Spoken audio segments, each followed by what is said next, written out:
Մայրաթորի տեղեկատվական համակարգը հրապարակել է Գարեգին II ամենայն հայոց կաթողիկոսի արձագանքը գերիների տունդարձի կապակցությամբ, որում ասվում է. «Մխիթարություն եւ հոգու ուրախություն էր մեզ համար տեղեկանալ Բաքվում շինծ ու մեղադրանքներով ապօրինաբար պահվող 4 հայրենիների հայրենիք վերադարձի մասին։ Մաղթում ենք, որ Տիրոջ օրհնությամբ եւ համայն մեր ժողովրդի զորակցությամբ նրանք վերականգնեն իրենց կյանքի խաղաղ ու բնականոն ընթացքը ընտանյաց ու սիրելիների հետ միասին։ Մեր աղոթքն է, որ բոլոր գերիալները շուտապույտ եւ ապահովաբար վերադառնան հայրենիք։ Թող Աստված խաղաղության շնորհի ներքո պահի աշխարհը համայն մեր հայրենիքն ու մեր ողջ ժողովրդին», ասվում է Նորին Սրբության ուղերձում։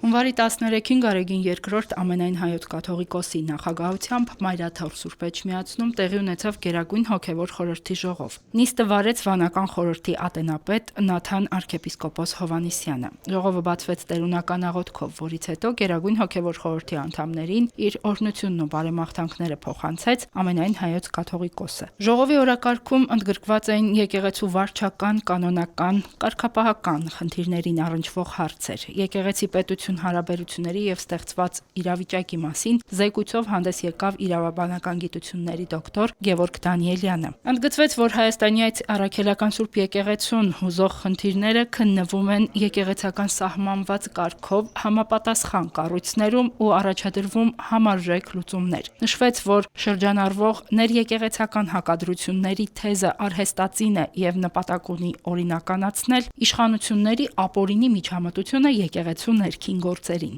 Արձանագրվեց նաև, որ 2025 թվականի մայիսի վերջից իշխանության նախաձեռնած հակաեկեղեցական արշավը ստացել է համակարգված բնույթ, ուղեկցվելով հակասահմանադրական գործողություններով, քրեական հետապնդումներով եւ հոգեվորականների նկատմամբ բռնաճնշումներով։ Գերագույն հոգևոր խորհուրդն իր գնահատանքը հղեց հայ եկեղեցուն իրենց աջակցությունը ցուցաբերած հավատավոր ժողովրդին, ինչպես նաև կառույցներին եւ առանցին անհատներին, ովքեր օրինական քայլերով իրենց վճռական դիրքորոշումն են արտահայտում ի պաշտպանություն եկեղեցու իրավունքների։ Քաղաքականության մեջ եկեղեցու ներգրավված լինելու մեղադրանքը անհիմն եւ անընդունելի համարելով Գերագույն հոգևոր խորհուրդը մերժելի նկատեց իշխող ուժի կողմից արհեստական օրակարգերի ձևավորմամբ հայ եկեղեցին քաղաքական գործընթացների մեջ ներքաշելու փորձերը, ինչը նոր բաժանումներ ու հակառակություն է առաջ բերում ազգային կյանքում։ Գերագույն հոգևոր խորհուրդը նաև իր մտահոգությունն արտահայտեց 10 եպիսկոպոսների որդեգրած պարակտիչ կեցվածքի հանրային ելույթներում Մայրաթորի եւ ամենայն հայոց կաթողիկոսի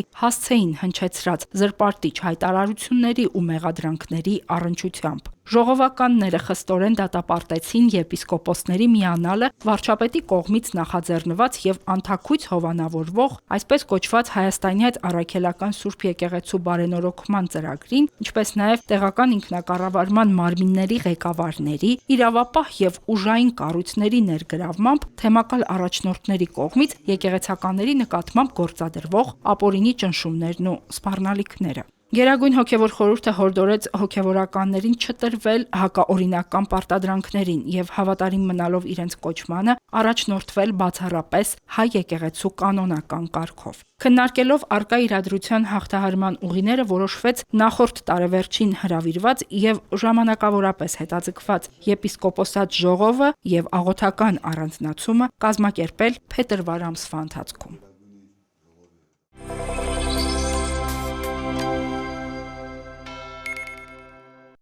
Հունվարի 14-ին Սպուտնիկ Արմենիայի հետ զրույցում Մայրաթորի տեղեկատվական համակարգի տնօրեն Տեր Եսայի Քահանա Արթենյանը հայտնել է. Մայրաթորը մտահոգիչ տեղեկություններ է ստացել, որ Հայաստանի Հանրապետության իշխանությունները բանակում հոգևոր ծառայություն իրականացնող գնդերեցների նկատմամբ ճնշումներ են գործադրում կաթողիկոսի եւ եկեղեցու դեմ արշավին միանալու համար։ Բանակի հոգևոր առաջնորդության արդեն կայացած ինստիտուտը կարևորագույն առաքելություն է իրականացնում մեր զինված ուժերում։ Գնդերեցները ոչ միայն հոգևոր, այլև բարոյահոգեբանական ծառայություն են մատուցում իշխանությունների կողմից իրենց դիրքի չարաշահմամբ Նման գործողությունների մեջ գնդերեցների ներքաշումը եւ կիրառվող հարկադրանքները վտանգում են այդ ինստիտուտի առաքելությունը, ինչը լուրջ հարված է հայոց բանակին եւ ազգային անվտանգության հիմքերին, ասել է Մայրաթորի տեղեկատվական համակարգի տնօրենը եւ շեշտել. երևույթը միանշանակ դատապարտելի է եւ անընդունելի, բանակը պետք է զերծ մնա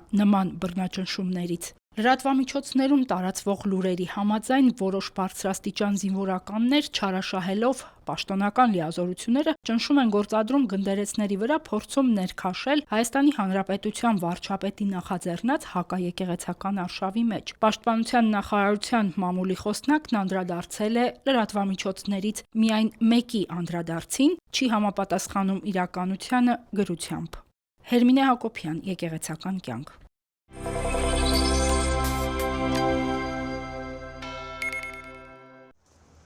Հունվարի 13-ին հայ առաքելական եկեղեցին նշեց Հիսուս Քրիստոսի անվանակոչության տոնը։ Էջմիածնի Մայր տաճարում տոնի առիթով սուրբ եւ անմահ պատարագ մատուցվեց։ Հրեական օրենքի համաձայն ծննդյան 8-րդ օրը մանուկ Հիսուսին տանում են տաճար եւ անվանակոչում։ Հիսուսը հրեական Հեսու անվան հունարեն տարբերակն է, որ նշանակում է Տերը փրկում է, իսկ Քրիստոս հունարենից թարգմանաբար նշանակում է օծյալ։ Ասիկա ավանդական դոնմն է ոչ միայն հայ եկեղեցու մեջ, այլ նաև բոլոր արևելյան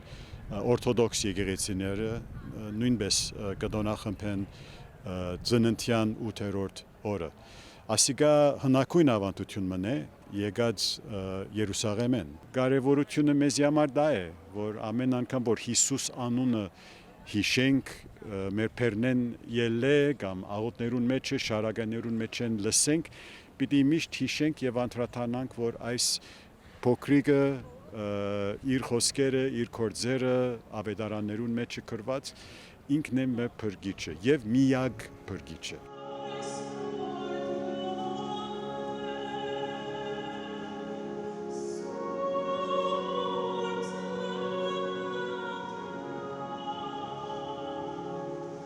Հունվարի 13-ի պատարագին, երբ նշվում էր Հիսուս Քրիստոսի անվանակոչության տոնը, Սուրբ Ծննդյան ավետիստներ հնչեցին։ Այդ երգերը եւ այս տոնը մեզ փոխանցում է լույս, հույս, խաղաղություն, սեր եւ Քրիստոս իր ծննդով մեզ սովորեցնում է, որ մեծությունը խոնարհության մեջ է եւ իր ծննդով վերջ տվեց խավարին եւ լույսը տիրեց։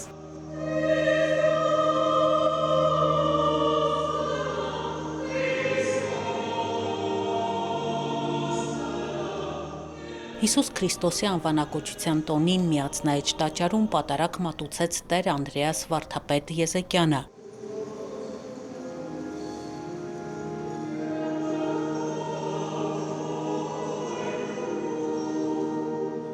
Պատարագիչ հոգևորականը անդրադարձավ Ղուկասի ավետարանի այն հատվածին, որտեղ նկարագրվում է Հիսուս Քրիստոսի անվանակոչությունը։ Բայց իրականում այս փոքր պատմության մեջ ամփոփված է մի խորհրդում տարեկան իրադարձություն, դա մեր բոլորիս բնության ծրագրի հայտնությունն է։ Սուրբ պատարագի Տեր Ողորմիա երգեցողության ժամանակ հոգևորականներն ու ներկա հավատացյալներն աղոթեցին ազատազրկված հոգևորականների, ազգային բարերարի եւ բոլոր գերիալների ազատության, եկեղեցու անսասանության, ինչպես նաեւ հայրենի երկրի խաղաղ ու բարոր կյանքի համար։ Անվանակոչության տոնին հայոց բոլոր եկեղեցիներում է մատուցվում Սուրբ պատարագ։ Օրվա խորհուրդն է տիրահաստատ կանոնների համաձայն մանուկ հասակում մկրտել նորածիններին եւ իմաստ կրող անուններ տալ։ Հոգևորականների հորդորն է հավատացյալներին որպես քրիստոնյաներ արժանի կրողը լինել անվանակոչությամբ շնորհված անվան։ Աննա Թամրազյան, Վրամ Խանամիրյան, Եկեղեցական կյանք։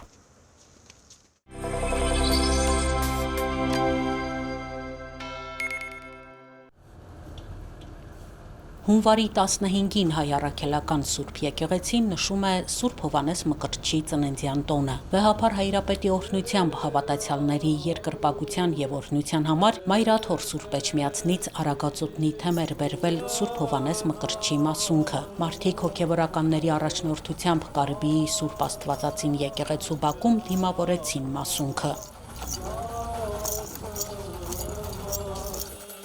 Մինչ պատարագը սկսվելը Տեր Փարեն Քահանա Արաքելյանը պարզաբանող խոսք ասաց. Տոնի առիթով Արագածոտնի թեմը կազմակերպել էր ուխտագնացություն Խաչերտ Կարբիի Սուրբ Աստվածածին եկեղեցուց դեպի Հովանավանք, ուր ամփոփված են Սուրբ Հովանես Մկրտչի մասունքները։ Խաչերթը մեկնարկելու էր ժամը 9-ին ընդհանրական խոստովանությամբ Կարբիի Սուրբ Աստվածածին եկեղեցում, ապա հավատացյալները հոգևորականների առաջնորդությամբ շարժվելու էին դեպի Հովանավանք։ Տոնի նախորդ օրը երեկոյան Արագածոտնի թեմը տեղեկություն էր ստացել Հովանավանքում հնարավոր սադրիչ գործողությունների եւ Սուրբ Պատարագը խոչընդոտելու մասին։ Հետևաբար պատարագը մատուցվեց Սուրբ Աստվածածնում։ Կարգալույց Տեր Արամ Քահանան ավազանի անվամբ Ստեփան Ասատրյանը տևական ժամանակ է հրաժարվում է հեռանալ վանքից։ Քանի որ մեզ համար կարևոր է, որպեսզի Սուրբ օրը չնշանավորվի տհաճ իրադարձություններով, ուստի հնարավոր բախումներից, անախորժություններից եւ տհաճ միջադեպերից խուսափելու, ուխտավորների հոգեվոր խաղաղությունը, ապրումները, ինչպես նաեւ տոնի վեհությունն ու խորհուրդը չանարգելու նպատակով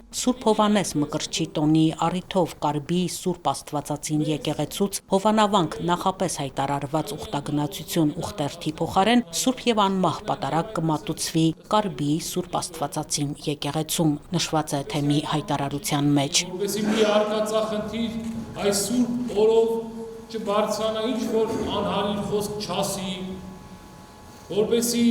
հնարավոր բախում չլինի, որպեսզի պատարագի եկած մարդու հոգին չփոթորկվի, այդ նվիրական զգացումը չվնասվի։ Պատարագին ներկա հավատացյալները մասնակցեցին խոստովանության կարգին, վերապրեցին սրբազան արարողության խորհուրդը։ Պատարագի ավարտին հաղորդվեցին Սուրբ Հովանես Մկրտչի մասունքից բխող զորությանը։ Սուրբ Հովանես Մկրտչի ծննդյան տոնին պատարագը մատուցեց աշտարակի հովվության հոգևոր հովիվ Տեր Մկրտիչ Քահանա Երանյանը։ Հովանես Մկրտչի հիշատակության օրը Արագածոտնի թեմի առաջնորդ Տեր Մկրտիչ եպիսկոպոս Պրոշյանի անվանակոչության տոնն է։ Ներկաները աղոթքներ ուղղեցին Տիրոջը եւ խնդրեցին Սուրբ Հովանես Մկրտչի բարեխոսությունը մեր հավատքի զորացման, հայրենիքի խաղաղության եւ անազատության մեջ գտնվող սիրելի առաջնորդի շուտապույտ վերադարձի համար։ Պատարագիչ քահանան մեկնեց սուրբ գրային հատվածներ, որոնցում ներկայացվում է Հովանես Մկրտիչը։ Մեր եկեղեցում Աստվածածնից հետո հաջորդ մեծագույն սուրբը Հովանես Մկրտիչն է։ Հայ եկեղեցին տարեկան 4 տոն է սահմանել նրա համար։ Առաջինը նրա ծննդյան հիշատակությունն է, որը նշվեց այսօր։ Այն պահին, երբ որ մեր Տերը դարձավ 30 տարեկան եկավ մկրտվելու, Հովանեսը նախ ընդդիմացավ ասելով, որ ես պետք է քո կողմից մկրտվեմ, դու ես եկել ինձ մոտ մկրտվելու։ Բայց Տիրոջ կամքին չկարողացա խաղալ։ Ու այստեղ է, որ տեսնում է երկինքը բացված, ու Սուրբ Հոգին իջնում է Քրիստոսի վրա, ու իր հերթական մարգարեությունը, սա է Աստծո գառը, որ եկել է մարդկանց մեղքերը քավելու համար։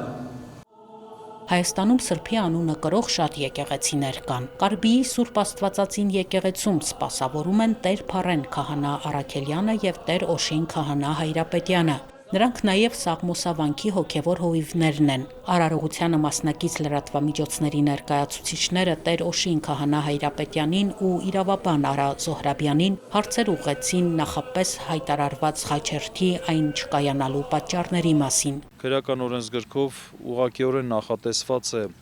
որ եկեղեցու գործունեությանը խոչընդոտելը, ինչպես նաև ծեսի կատարմանը խոչընդոտելը համարվում է հանցագործություն։ Դա ուղղակիորեն նախատեսված է։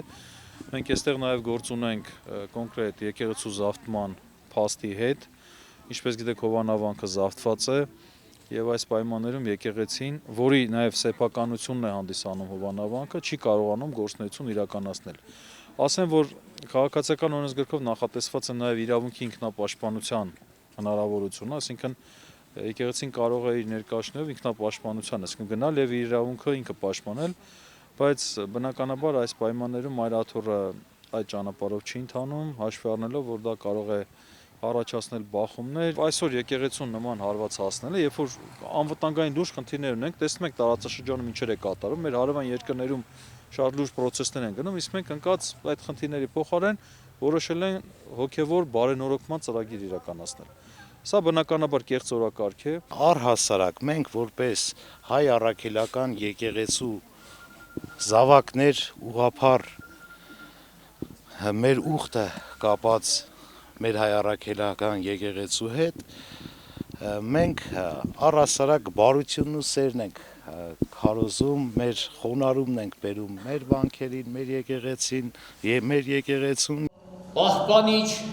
եւ հույս հավատացելոց Քրիստոս Աստված մեր։ Սուրբ Հովհաննես Մկրտչի ծննդյան տոնին Արագածոտնի թեմի հոգևորականները հավատավոր ժողովրդին օրհնություն բաշխեցին եւ հորդորեցին աղոթքով դիմագրավել հոգևոր կյանքը խաթարող փորձությունները։ Աննա Թամրազյան, Վարդգես Մանուկյան, Եկեղեցական կյանք։